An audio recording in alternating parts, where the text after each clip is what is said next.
The Encyclopedia of the Seventh-day Adventist had sanitized their articles about the truth of some of the more notable pioneers. Let us take, for example, Hudson Sylvanus Washburn, 1863-1955, written by Matthew J. Lucio, a dishonest Adventist, Seventh-day Adventist revisionist, alterations. You may call it whatever you may, but if you do not know the issue, you cannot see the real truth. The Seventh-day Adventist since 1980 had indeed played a cover-up.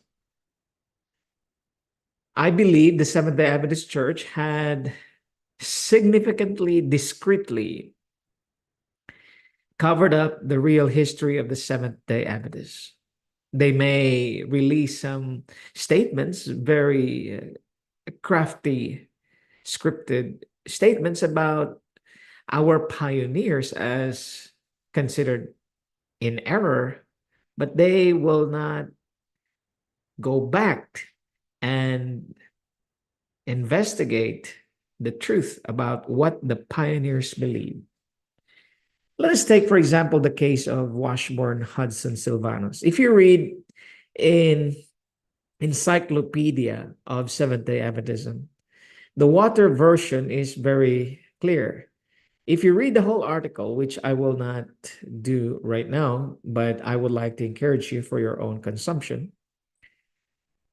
If you read the whole article about Hudson Sylvanus Washburn, there is no mention that he was a non-Trinitarian. The only mention of his controversy was highlighted with W. Prescott.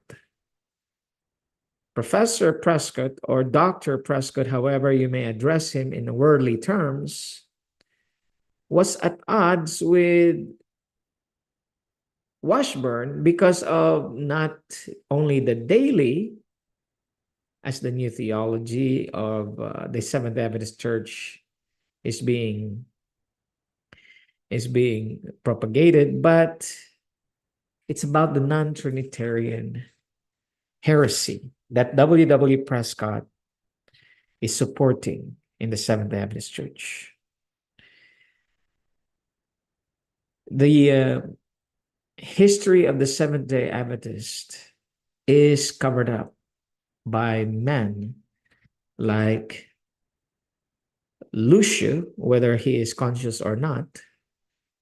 He did not put to light the truth about the Trinity debate and controversy.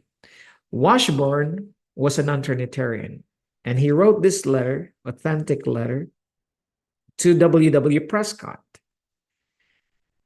Dear Brother Prescott, your postal card of April 24 is at hand, and as you request, I am sending you under separate cover a copy of my document on the Trinity.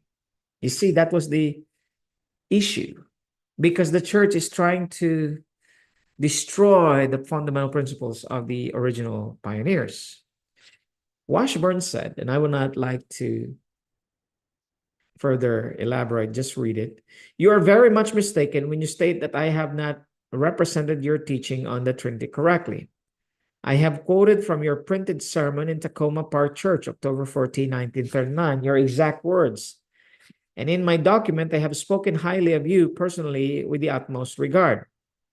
At times in the past, you have been very kind to me, and I have been very sorry that I could not agree with you in your teachings. Twice I have visited you recently, once when you were not at home, but the second time with a very pleasant visit. You have known for years that I could not agree with you in doctrine. And when you so often differ from the fundamental teaching of the Seventh-day Adventist non-Trinitarian. And with the spirit of prophecy, I am compelled to warn our people against your teaching, as I have told you many times in the past. If you have not so continually and so often criticize the teaching of Seventh-day Adventists and the spirit of prophecy, and substituted the Conradi-Wagner doctrine that lead them both to apostatize and leave the Lord's work, you might have been a power for good and a great blessing to our work. My dear Brother Prescott, we are both growing old. I appeal to you once more. Give up all these differences with the teachings of God's and the spirit of prophecy, and strengthen the hands of the weak and confirm the feeble knees. And let us go on together to meet Christ at his coming. For, oh, my dear brother, it is near, even at the door. Most sincerely, your old-time friend and brother in the blessed hope. You see, W.W. Prescott was a Trinitarian who is one of the leaders of the General Conference, apostate at best. Why am I showing this to you, dearly beloved? Just an example.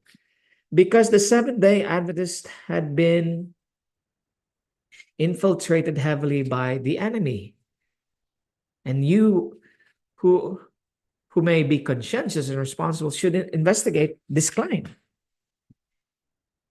James White was a non-Trinitarian, and casually the professors in the Seventh-day Adventist Church would teach their students that he is an Arian or in error, to favor the Trinity doctrine. Just like during the time of Washburn versus Prescott, they were fighting over the change of the religion of the Seventh-day Adventists as warned by Ellen G. White. There are two Seventh-day Adventists, the original Seventh-day Adventist non-Trinitarian and the Trinitarian today. Who is dishonest Adventist? You make the choice.